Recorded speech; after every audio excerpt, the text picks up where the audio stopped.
Good evening, everyone. Can you hear me in the back? Okay.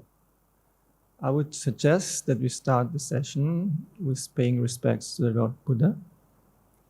Teruan Saranai, අපි ඉස්සලාම කොහොම එකතු වෙලා බුදු පියාණන් වහන්සේට নমස්කාර කරමු. නමෝ තස්සේ භගවතෝ අරහතෝ සම්මා සම්බුද්දස්සේ නමෝ තස්සේ භගවතෝ අරහතෝ සම්මා සම්බුද්දස්සේ නමෝ තස්සේ භගවතෝ අරහතෝ සම්මා සම්බුද්දස්සේ. ගෞරවනීය මහා සංඝරත්නයන් අවසරයි, ගරුතර මෑණන් වහන්සේලාගෙන් උත් අවසරයි, ශ්‍රද්ධාවන්ත පින්වතුනි, ඉස්ලාම ඉංග්‍රීසියෙන් කතා කරන්න කියලා ආරාධනාවක් හම්බ වුණා. ඒක නිසා ඉංග්‍රීසියෙන් කතා කරන්න සමාවෙන්න. With the permission of the Venerable Sangha and the permission of the Venerable Nuns, I am pleased to welcome everyone to this 2025 Ajahn Brahm retreat. It's a very auspicious occasion. The fourfold assembly is meeting together and practicing the Dhamma under the guidance of a very developed spiritual teacher, Venerable Ajahn Brahm Mahathirun Wahanse. First of all, I want to express my gratefulness, my gratitude to the Ajahn Brahm Society Sri Lanka for inviting Venerable Ajahn Brahm to Sri Lanka and conducting several programs for the benefit of the people here. Especially this retreat is a very special occasion, and I'm very grateful to the team of the Ajahn Brahm Society that they conduct this retreat. Also, I want to express my gratitude to Gita Upasikawa and the team of the Barberyn Waves Resort for helping to organize this retreat. It's a very serene surrounding, and I think it's very suitable for developing our practice here. Also, I want to express my gratitude to the lay meditators here.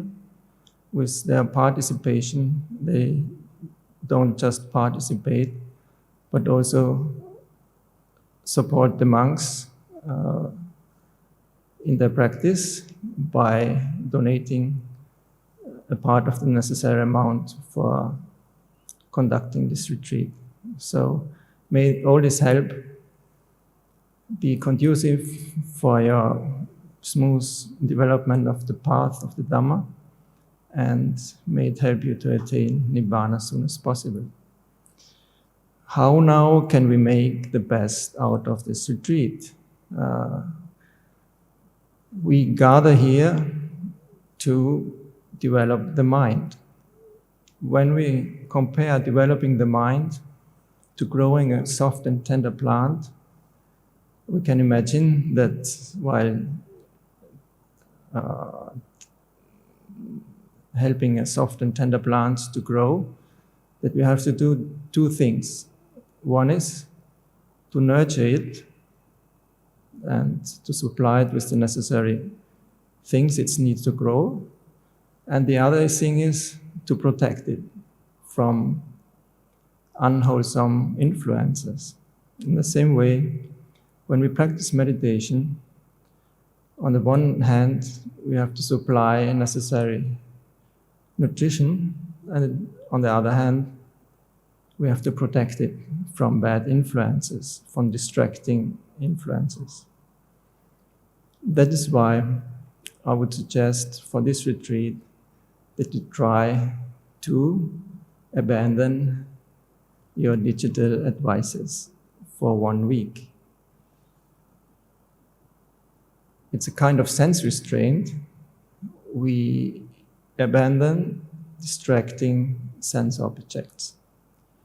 By that, we have the possibility to grow wholesome qualities in the mind and let the mind settle.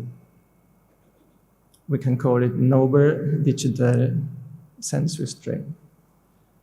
When we restrain the senses, we provide an environment in which the mind can settle down.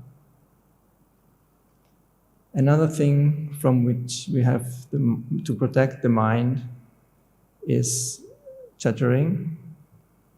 The Buddha advised his disciples when they come together to either practice noble silence or to talk about the Dhamma. The talking about the Dhamma will be made by Venerable Ajahn Brahm. So for us, the noble silence is left over.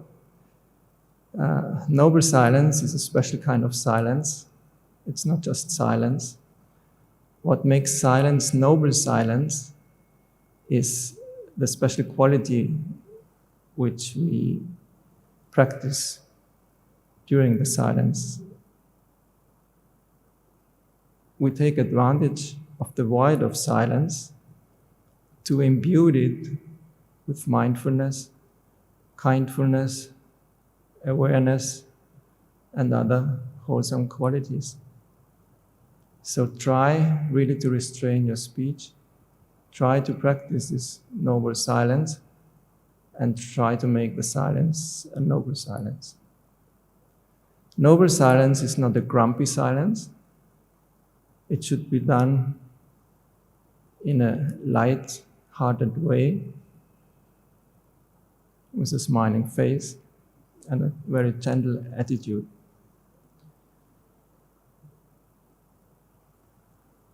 When we now think about nurturing the mind for the meditation, one thing which comes to mind is contentment. So we try not to make this retreat a perfect retreat, but we try to make it a good enough one. The retreat is good enough. The resort is good enough. Actually very good, but for us it's good enough. The food is good enough. The weather is good enough. And we are good enough. So in practicing this contentment, we give the mind an opportunity to settle down.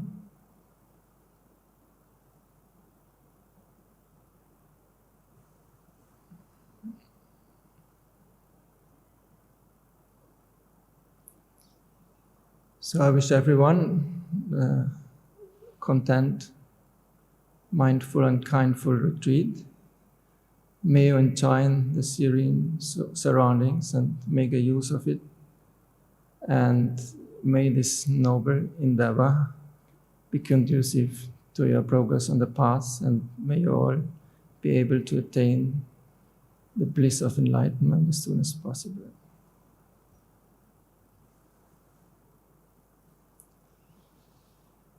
Mahasangharatne navasarai, Mahanan Vansilage navasarai, Shraddhavante Pinotuni.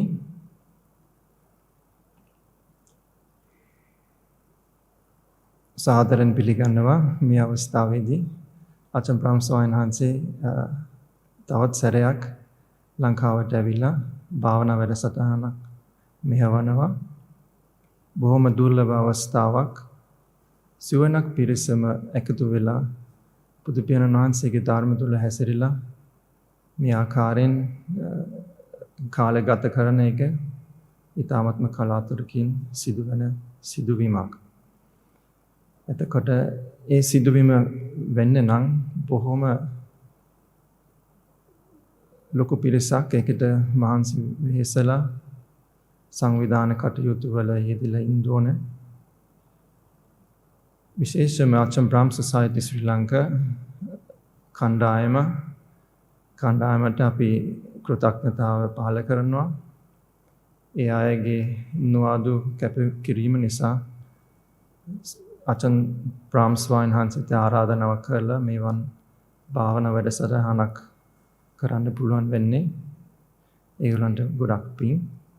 ඒ වගේම Barberyn Waves Resort ගීත උපාසිකාව වටා ඉන පිරිසත් එකතු වෙලා සංවිධාන කටයුතු සූදානම් කරලා ඒ භාවනා වැඩසටහන සාර්ථක කරන්න බොහොම ලොකු වෙහෙසක් දරලා තියෙන්නේ. එතකොට ඒගොල්ලන්ට අපි පින් දෙනවා. ඒ වගේම මේ භාවනා වැඩසටහනට සහසම්බන්ධ වෙන සහභාගී වෙන සියලු පින්වත්තුන්ටත් පින් දෙනවා. ඒ සහභාගී වීමෙන් අපිටත් ඒ දායකත්වයෙන් අපිටත් මෙවන් අවස්ථාවක ප්‍රවචනත අරගෙන ධර්ම තුල හැසිරෙන්න අවස්ථාවක් උදා වෙලා තියෙනවා.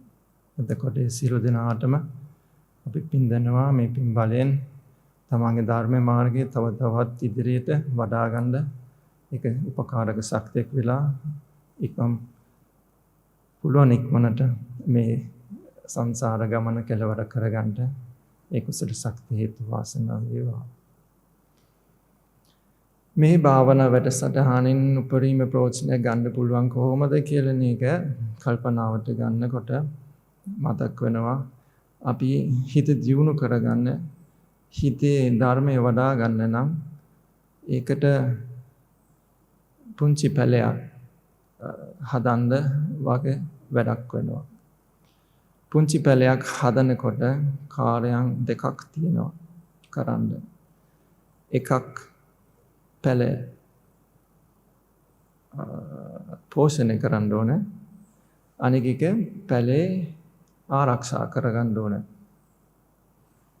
ඒ විදිහටම අපිට ප්‍රතිපදාව වඩනකොට හිතට ලං කරලා දෙන්න ඕන පෝෂණ දායක දේවල්, ඒ කියන්නේ ගුණධර්ම.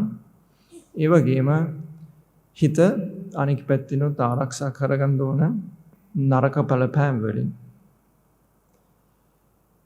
මේ යෝගේ විශේෂිත බලපෑමක් තියෙන භාවනානුයෝගින්ට.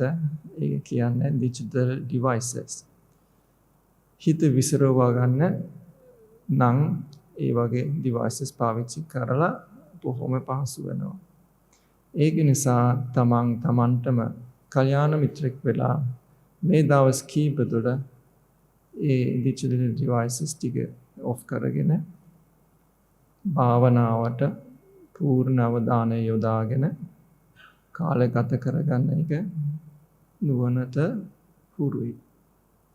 එතකොට මේ දවස් ටික අපි ඒ ටික ආක්‍රියා කරලා සම්පූර්ණයෙන්ම භාවනා කටයුතු වලට යෙදিলা ඉමු. මුල් දවස් ටික සමහර වෙලාවට ඒක අපහසුතාවයක් දැනෙන්න පුළුවන්. හුරු ප්‍රමාණයට හිත විසිරව ගන්න අවස්ථාවල් හම්බ නොවනකොට හිත ටිකක් කැළතෙනවා, ඊළඟ ගන්නවා හුරු දේවල්. නමුත් දවසක් දෙකක් තුනක් ගියාම හිත මැල්ල වෙනවා, තැම්පත් වෙනවා.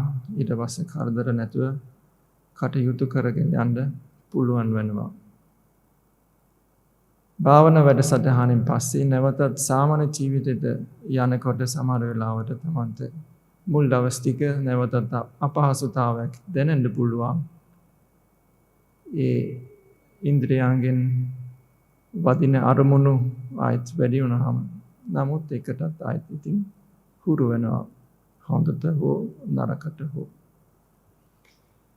ඊළඟට භාවනා කටයුතු සාර්ථක කරගන්න නම් හිතේ විසිරීම වළක්වන්න නම් ආර්ය තෘෂ්ණ භූතින් භාවේ ඊ타ත්ම උපකාරක ශක්තියක් වෙනවා. ආර්ය තෘෂ්ණ භූතින් භාවේ කියන්නේ නිකම්ම නිශ්ශබ්දව ඉන්න එක නෙමෙයි. නිශ්ශබ්දතාව ආර්ය තෘෂ්ණ භූත භාවයක් වෙන්නේ අපි නිශ්ශබ්දතාවෙන් ප්‍රයෝජනයක් ගන්නවා නම්, ඒ තුළින් ගුණධම් වඩා ගන්නවා නම්, සතිය, කරුණාවන්ත බව, මෛත්‍රී ඔය ආදි වශයෙන් ගුණධම් වඩාගෙන ඒ නිස්සබ්දතාවය ප්‍රවචනද ගන්නවා නම් තමයි ආර්ය තෘෂ්ණිභූත භාවයක් වෙන්නේ. එතකොට ඒ බලවේග දෙකෙන් අපි හිත ආරක්ෂා කරගන්න නම් එතනින් ලොකු ප්‍රයාසයක් ආවරණ වෙනවා. ඊළඟට හිත පෝෂණය කරන්න කොහොමද? සන්තුෂ්ඨිත භාවයේ සතුටු වීම, ලඩදෙන් සතුටු වීම පුරුදු කර ගැනීම. අපිට ලැබෙන දේ හොඳටම ඇති. මේ භාවනා වැඩසටහන පර්ෆෙක්ට් එකක්, නිවැරදි එකක් කරගන්න නැතුව හොඳටම ඇති එකක් බවට පත් කරගන්න ඕනේ. මේ ඉන්දුම් හිටුම් හොඳටම ඇති. ලැබෙන ආහාර පාන හොඳටම ඇති. තියෙන දේශගුණ හොඳටම ඇති. වැටෙන හුස්ම රැල්ල හොඳටම ඇති. තියෙන භාවනා ප්‍රගුණේ ගතිය හොඳටම ඇති. හදිස්සි වෙන්න එපා. ලඩදෙන් සතුටු වීම තුළින් අපිට හිත තැන්පත් කරගන්න හොඳ පරිසරයක් සකස් කරගන්න පුළුවන්.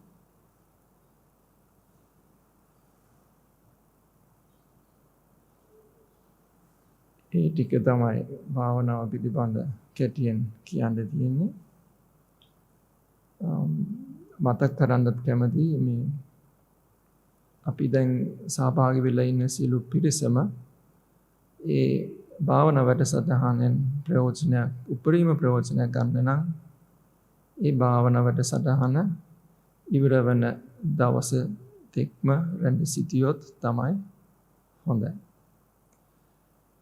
ඒ වගේම විශේෂම ස්තුතිවන්ත වීමකුත් කියා ගන්න තියෙන්නේ බොහොම කැටි දැනුවීමකින් ස්වාමීන් වහන්සේලා කීප නමක් වැඩලා ඒ භාවනා වැඩසටහනට සහභාගී වීම ගැන අපි සතුටු වෙන බව අපි මෙතන ප්‍රකාශ කරනවා. මේ සියලු දෙනාගේම දැහැමි උත්සාහය තුළ තමන්ගේ ධර්ම මාර්ගයේ යම් බාධක තියෙනවා නම් ඒ සියලුම බාධක දුරු වී උපකාරක ධර්ම ළඟා කරගෙන මේ සියලු දෙනාටම හැකිතාක් ඉක්මනින් මේ සංසාර දුකින් අති මිදෙන්න මේ ගන්නා උතුම් උත්සාහය උපකාරක ශක්තියක් වේවා කියලා ප්‍රාර්ථනා කරනවා, ආශිර්වාද කරනවා. තෙරුවන් සරණයි.